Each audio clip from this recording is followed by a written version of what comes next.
Can I be real or is it boring? To give you a peace of mind, cause mine is so enormous. We past the norm, Norman. What up, though? It's that nigga Mom, man. We about to react to a new channel, man. Earn Not Given. And this is, I guess, covering what show is that? Abbott Elementary. I think it's covering that show. The thumbnail was the nigga from Abbott Elementary, Chris. And so he helped the student, he did everything. This video breaks down why it happens and what kids lose because of it. So we about to just check this video out, man. I don't know nothing about Earn Not Given, but check out their page, see all their content. We about to figure out what type of content they got on there. So hype the channel up. I almost said hype me up, but that song popped in my head, and it's another nigga on here. I've been watching his videos lately, and he's been covering a lot of the racism shit that's been going on. So this is right here, you know what I'm saying, my channel. So I don't want to be using shit that phrases other people use. So let's get right into this. Like, even without further ado, everybody says that, so I try not to say. I might slip up and say that shit in some videos, but I already said it. So without further ado, let's get into this shit. This shit real quick. He cared too much. Like, subscribe, and share so we hit that 100K today. And hype as well. I have a friend. He works in the school system. One of the most popular when it came to the kids. Okay. Which makes sense because they're the target audience in that environment. He told me he believes in unapologetically caring for the youth. Okay. So they know that love is out there. Yeah.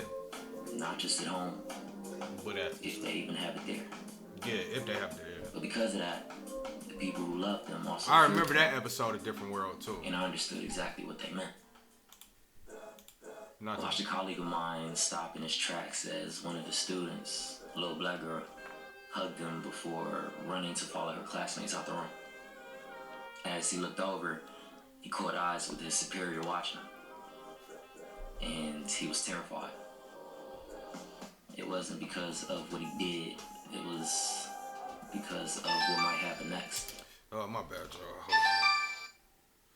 What up, bro? Okay.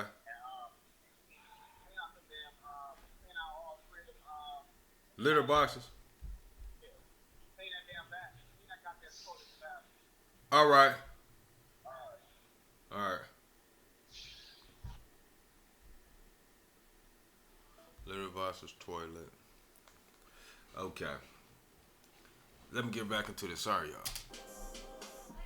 I was terrified he would jump back from that little girl's embrace to save himself from a narrative. And more importantly, I was terrified what message that would leave with her. A man flinching away from the hug of a little girl to protect his job, to protect himself from a story that could then stick with her for the rest of her life. Mm-hmm. That image stayed with me. Another friend had a student. A little girl he'd known for years. Confided something in him that shook him. He knew her as a little girl, but reality struck that she was grown up. And that meant she started experiencing things. He, as a black man, wouldn't be equipped to answer alone. So he went to a black woman, his colleague, and asked her to follow up. He went to the little girl and told her to trust him. Told her she was safe. Okay, what happened? The next thing he knew, he was being investigated for the relationship itself. He was confused at first, but then he realized his battle had nothing to do with the student.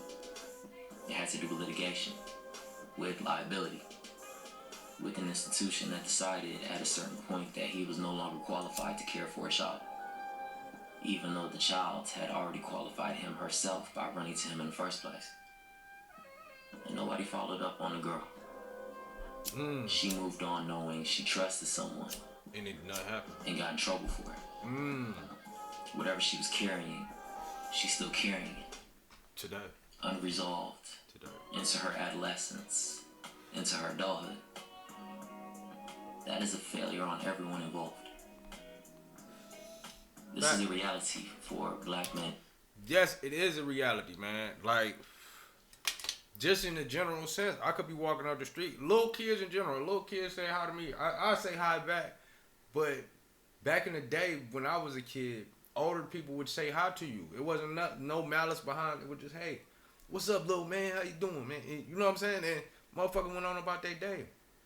So the other day I was walking, seen a little boy. He was saying hi to me. I was in my phone. Then I realized he was saying hi to me. So I said, hey, and I kept walking. But in the back of my mind, I'm like, some people could look at that as weird. Then even today, I was walking home from work. A school bus dropped some little kids, some little girls off, and they walked past when I walked past. But I can't be nice. That's how society is now. I can't be like, hey, how y'all doing? Just saying, hey, how y'all doing to some kids. Because that's what it was when I was a kid. But everything is fucked up in the world, sexualized and all of that. So, and they already trying to add a P to the alphabets. So, I'm just going to keep in education. Black men make up only 2% of U.S. public school teachers, and they have one of the highest turnover rates in the profession. While more than half of all public school students in this country are people of color. But I'm not here to fight for black men in the school system. I like what he's talking about. And to really think about it, I'm really trying to think about all my male teachers. Because going back to elementary school, I remember my second grade teacher, I had her, third, Miss Furcron, fourth. Like, majority of my teachers have been females, now that I think about it. Fifth grade, yeah, that was Miss Furcron. Then sixth grade, I went to middle school. Who was my teacher then? I had a Mexican teacher, a lady. I had a little white dude. He was a teacher.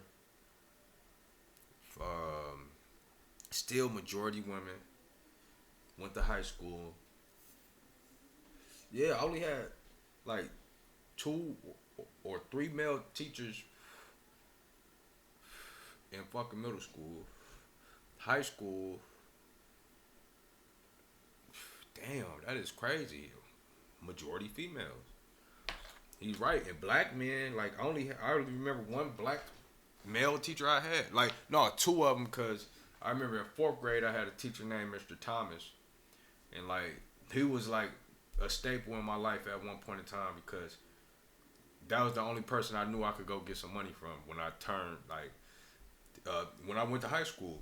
I used to go back to elementary school because my little cousin went to the school, and I used to go pick him up. And when I went to pick him up, I'd go see Mr. Thomas, and Mr. Thomas would throw me bread all the time, like a 20 or whatever, just looking out for me. You know what I'm saying? But if it was nowadays, they would have been looking at that shit like some weird shit, like he was grooming me or some shit, when he was just really looking out for me, dog. Like, he gave me what I asked for. I had an elder in my neighborhood named Mr. Bobby. I call him my grandpa. God rest his soul. He taught me the ways of how to really earn money. You know what I'm saying? Because I used to see he had some neighbors, these white kids, and that's what we called them, because they were the only white people in the neighborhood, and we called them the white kids. So the white kids would work for him in the summer, cut his grass and stuff, and he'd pay him. Then I would be like, how, what can I do for you? He had me wash his car, clean the gutter. So I was making money. Then he'd give me $5, pull his garbage can out. So he was teaching me the ways of, earning money. Like, you can't just be out not doing shit. But let's go. Know our reality. I'm here to fight for the children. I'm here to fight for the community in the school system. Where my friend failed, and I say this with love, was not recognizing that his colleague didn't know his mission.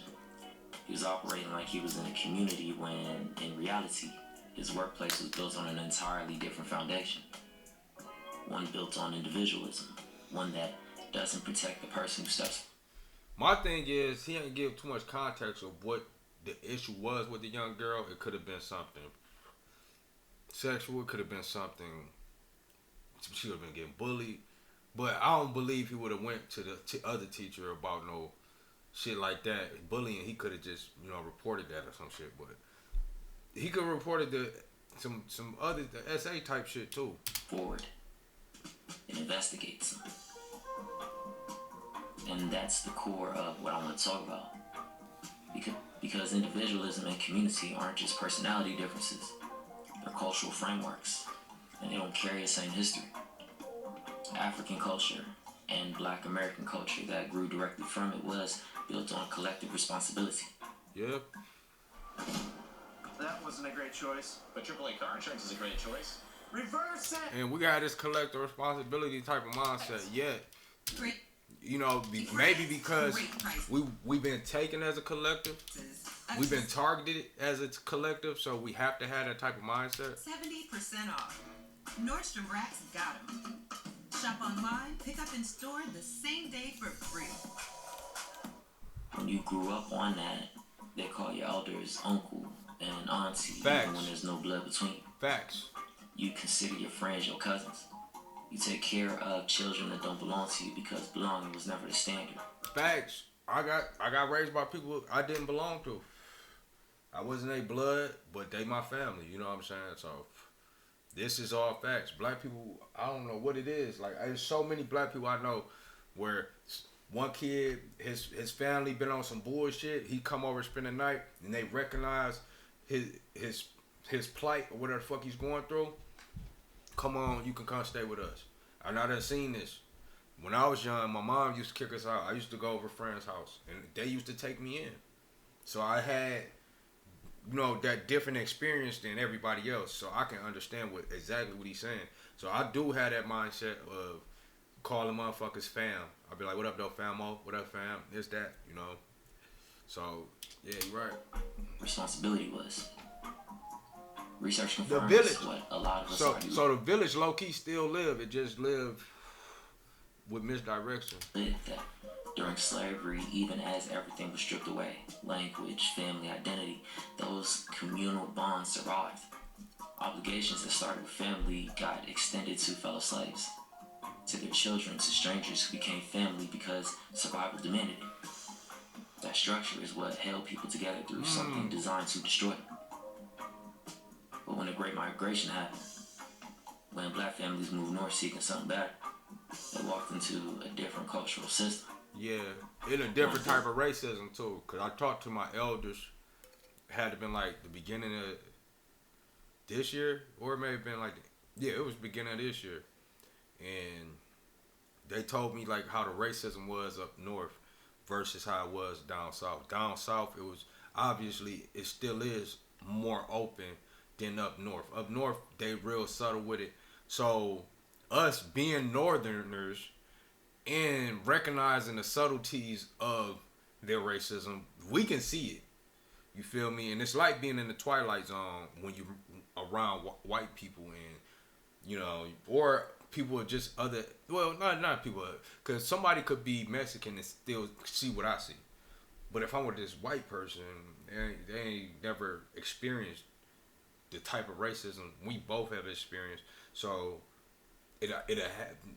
The racism act would happen, and I could be like, "Hey, look, you ain't see that shit," and they'd be like, "What are you talking about, man? Didn't see anything." My Mexican home be like, "Look, I'm ready. I seen it, man." And I'm like, "Yeah, see, he seen it, but you ain't see it. Why you ain't see it? Because you don't face those same experiences." On individualism. Yeah, that individualism. That's where we fucked up. Seeking something better, they walked into a different cultural system. Yup. One built on individualism. Fact. And in that system, the rewards. And he revealing a lot in this, and I'm sorry I keep stopping it, but he's revealing a lot because I've been down south. I got family there.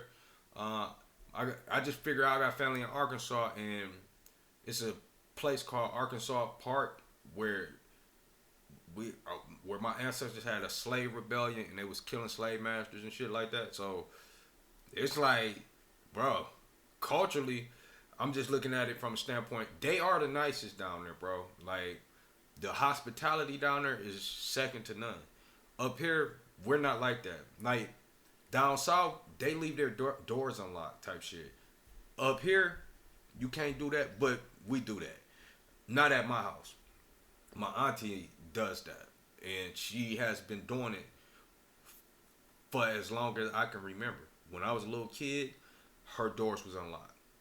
Right now, her door is unlocked. If I go to her house, her door is unlocked. Like, it's always been unlocked. And by the grace of God, the Most High, nothing's ever happened. Nobody ever broke in her house. And that's partly because the neighborhood she stay in is nice, but it's the Most High. It's really the Most High.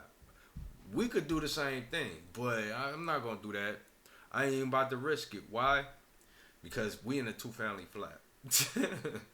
So, like, it's good because my people stay upstairs. My other aunties stay upstairs and all that. But we downstairs, so they wouldn't be able to see what's going on down here. So I wouldn't even try that.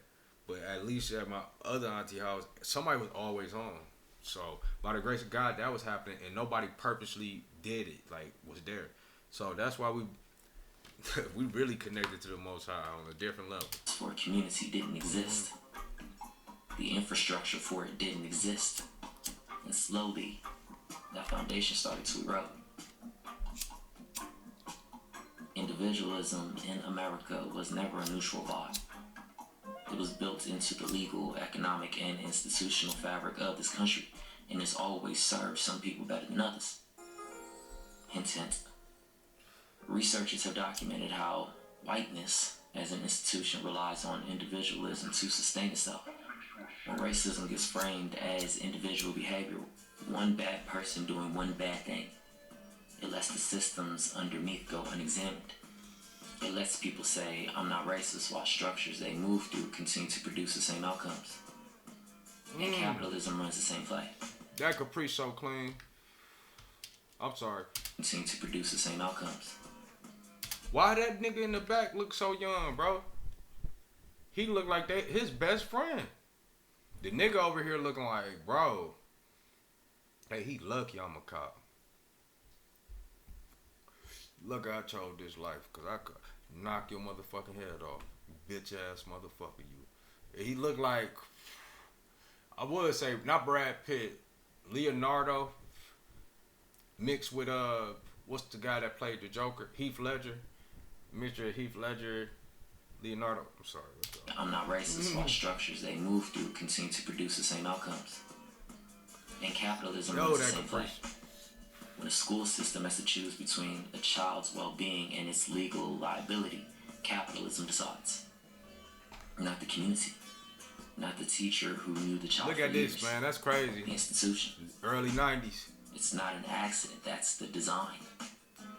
The part that's a bit of a struggle, I guess, for me to talk about is it's not just white institutions doing this. There are black professionals inside these systems who have been trained. That's the fucked up part. People look like us that's doing it. Look just like us, fucking us over. Because they don't even know no better, bro. Forget them for they do not know, man. Even if they educated. They think by having this education, by this institution that's against them, they better than us. You got nothing coming, my brother. Consciously or not, to uphold the same standards. Like Candace Owens. Shout out to Candace Owens. I fuck with Candace Owens though, you know what I'm saying? I fuck with her slightly because I like when she be cutting into like them white motherfuckers and they can't do shit with her, bro. Like, that should be beautiful. Professionalism, quote unquote, as a concept was not built for us. It was built to describe a white male, Western standard of behavior. And when black people enter professional spaces, the expectation is assimilation. You learn to code switch. You learn to manage how much of yourself you bring in. Yep. You learn that anger, even when it's justified, is a career risk.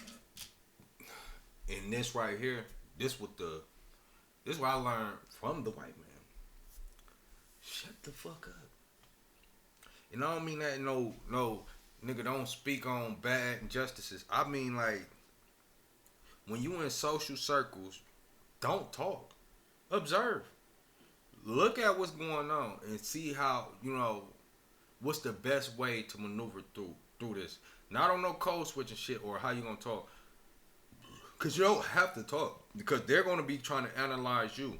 If you're not saying anything, they don't have anything to analyze. You're not responding to nothing really. They don't have shit to analyze. Cause you're using your brain power. That's under appreciated ability you have. Your brain power is like, it's amazing. Like, however you thinking, your mentality is your reality. I say this all the time. However you thinking, that's what shit manifests. If you thinking negative shit all day, negativity gonna come your way. You think positive all the time, and you still keep your head high, even if you're in a bad situation, shit's gonna work out for you. You're the best. That's how I gotta do. Cause I know I'm the best. Cause that's how I think. And I'm some the of the best. people enforcing that, some of the people holding other black professionals to those standards are black themselves. Yes. And it doesn't have to mean that they're sellouts. It could mean they came up in the same system. They Exactly. survived it the same way. And they believe, reasonably, that performing professionalism is the shield that keeps you protected. And it doesn't. The problem is that the shield has a cost, and that cost lands on the kids. When a person who could connect with a black child most naturally has been trained to keep their distance to protect themselves, the child loses. That's facts. Good then, better now. 6 health essentials in every bowl.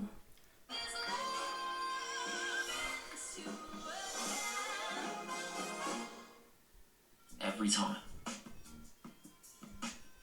Like, Studies show that black boys from low-income households who have a black teacher for even 1 year in elementary schools are significantly less likely to drop out of high school. damn. 1 year. One relationship. That's how much it matters. Yeah. Black boys' Just the- behavior is consistently misread by teachers who don't share their experience. Facts. They get over-assigned to special education. No, and this is all facts that he's saying, and I know, like, everything he's saying in this video, I know. That's why I love it, and I love how he's articulating himself to convey his message. But I had a black teacher, man, and he was smart as a teacher, and I ain't gonna lie, I used to skip a lot, bro. But this is one of the teachers, bro. When I came in, I love having conversations with him, man. And the deep thing about this, and not to be tooting my own horn, but I knew more than my teacher. Like, I was teaching my teacher shit. Like, Hidden Colors, for example. If y'all don't know about Hidden Colors, look it up. But I was teaching him shit about what I was learning on Hidden Colors and shit I learned beforehand in the Bible about the Israelites and shit. And he used to be like, nigga, where you learn this shit from, nigga? And I told him straight up, nigga, my mama died. So I started looking for the truth. And as is also stated in the Bible, man, you search and you shall find. I forgot exactly what the, verbatim, but you know what the fuck I mean. Like, that's true. I was looking for the truth, and I found it because my mind was so driven to finding the truth. I was just like, nah, I'm not about to just chill out. But let's continue. They get disciplined for things that don't get disciplined in other children. They get isolated instead of understood. Mm-hmm. And black girls face a version of this too. Of course. Research has documented that black girls are perceived as older, more responsible for their actions, and more mature than they are, leading adults to hold them to standards their age doesn't warrant and offer them protection their age absolutely requires. These aren't fringe cases. This is the pattern. And the pattern continues partly because the adults who could interrupt it, the ones who share that experience, who understand that behavior from the inside, are being pushed out, burnt out, or investigated for caring too much. Here's what I know. Black children, when studied, consistently show stronger preferences for communal environments, at home and at school. It's not something taught to them, it's something they gravitate toward naturally, because it's safer. because it keeps the dialogue consistent, because it gives their development a foundation that individual relationships alone can't provide. When black children see black adults building community, collaborating, protecting each other, showing up for each other, they learn how to do the same. And that's real. They learn how to do the same. And I'm gonna be a hun bun, dog. Like, and this not to be getting too damn personal, but like, my dad's side of the family, we related, but I don't know them. Like, it is what it is. When I was growing up, mama died. They didn't come get me.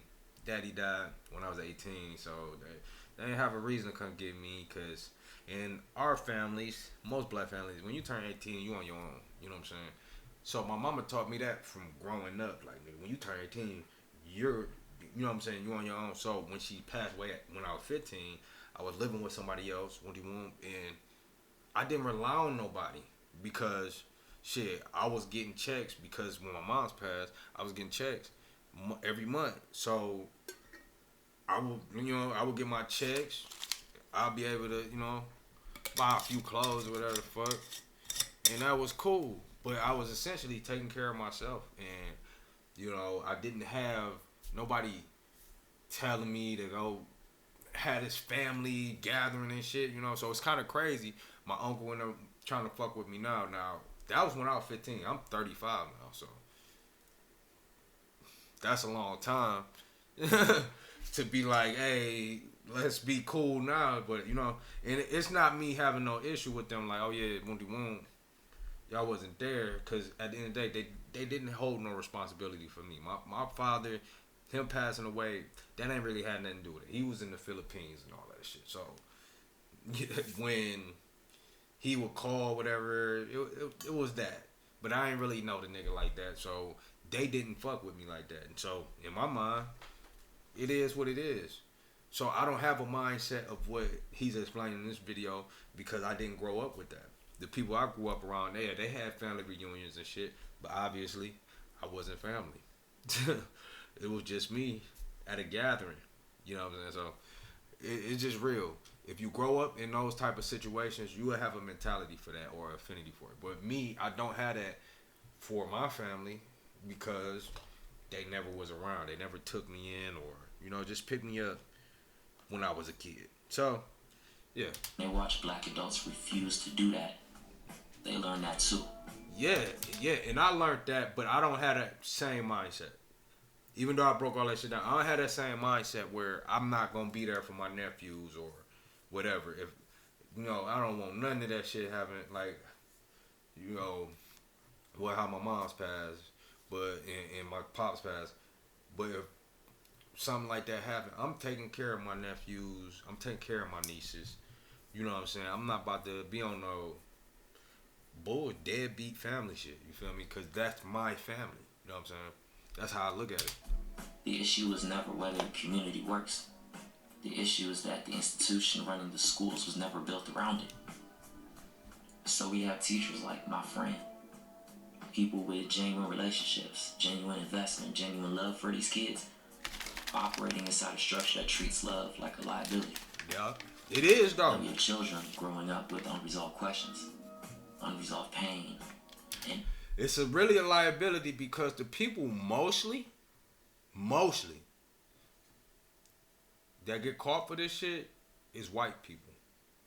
Fucking with kids, white people. So it be some black people. I'm not saying none of them do it, bro. We gotta call that out. There's niggas do that shit. Some niggas, there's a few that's sick as fuck like that. But for the most part, a vast majority of black people that go in and teach, they want to be these type of teachers that we've seen in these movies. They want to be able to help with the kids, but they can't. They can't because the system ain't designed for that. They need niggas to go to jail. They need some of these kids that's growing up in fucked up societies not to have nobody of an authority figure that can teach them the ways of life. You know what I'm saying? And luckily, I grew up, even with foster care, going through adoption and all that shit. Luckily, I grew up where it was older men in the neighborhood that, just helped. They didn't know my backstory or nothing. They just seen me in the neighborhood and they gave me jobs. They didn't know me. Like, it was an older cat around the corner named Uncle Will. I still know him, still call him Uncle Will to this day. He's still working. He's 70 something, and he's still doing bricklaying. You know what I'm saying? Cause that's how I learned how to bricklay. Fucking with this guy, pulled me to the side, knowing I was in the hood doing wild shit. He just pulled me to the side. Hey man, you wanna make a couple dollars, man? Come on, come work with me. And I started working with him. And first he started out, he gave me some money. Like, it was a carnival in Hamtramck. You seen me and my homeboys walking, called us over, gave us all some money. It was like, hey, yeah, go enjoy yourself. Then, like, I want to say a month later, I seen him. I was like, what up, dog? And he seen me trying to make some money. Boom. And I learned how to bricklay. You need those type of figures. Like, I'm not the greatest figure over here, but I do got a couple young dudes that's in the hood, and I don't give them no work yet. That's what I need to do, really, because I do got a lawnmower. I could just get some gas, pay them like $10 to cut my grass, because that's what my elders taught me. And that means something to these youngins. So that's what I'm going to do. I'm going to, do that to expand that village type of mentality that I grew up on. No one who knew them well enough to follow up. To bring it back to where we started, my friend went through what he went through. And regardless of why, regardless of who was wrong and how the institution failed, nobody followed up on that little girl. That's the part that doesn't go away. She trusted someone. That someone got investigated for it. And she moved on carrying whatever she was carrying. Okay. Now also so he carrying don't the know what lesson happened. that trusting adults gets people in trouble. That is what happens when institutions run without community inside them. Because So what I'm asking it's is almost not like they trying to protect the girls, Get in the though. room. Get to know each other. Build something with the people around you before a crisis forces you to figure out if you can trust them. Because the children are watching who we are before they decide who they'll be. And right now, too many of them are watching us protect ourselves instead of them. It's time to do better. For them. This script was actually based on a paper that I wrote a couple years back. If you would like to read it, to go further into like some of the research that I did, the link will be in the description. Fire. Love this channel already. This top shelf motherfucking channel, bro. Y'all gonna have to jump over here and check out this shit, bro, because I didn't expect that. All I seen was Chris. For everybody hates Chris on the thumbnail, and I was like, let me click on this. Because I don't watch Abbott Elementary. But once he got deep into the schools and shit and the teach, they're important, bro. Because the teacher I'm talking about, Mr. Hinton, that was his name. Dog, smart brother. But I was teaching him shit. And I'm not to say I was smarter than him, but like, I was smart as fuck. I knew a lot of shit that he didn't know. But it was based in a subject matter he just wasn't aware of. So, actually, I don't feel like it's a level of smartness for motherfuckers. It's people that know shit about something that you don't know about, always. So, you can't be the smartest motherfucker in the world, because everybody, no matter how smart you think you is, somebody knows something you don't know. So, I like this video. If you like it, like, subscribe, and share. Hype the video so we hit that 100K today. Stay peaceful, productive, and positive. It's that nigga Mom, and much love. Pow! Can I be real or is it boring? To give you a peace of mind, cause mine is so enormous. Way past the norm, Norman, while you're conforming. Like comforting mattresses that comfort them with torment snoring. Like you in your own home with a home phone. I'm more like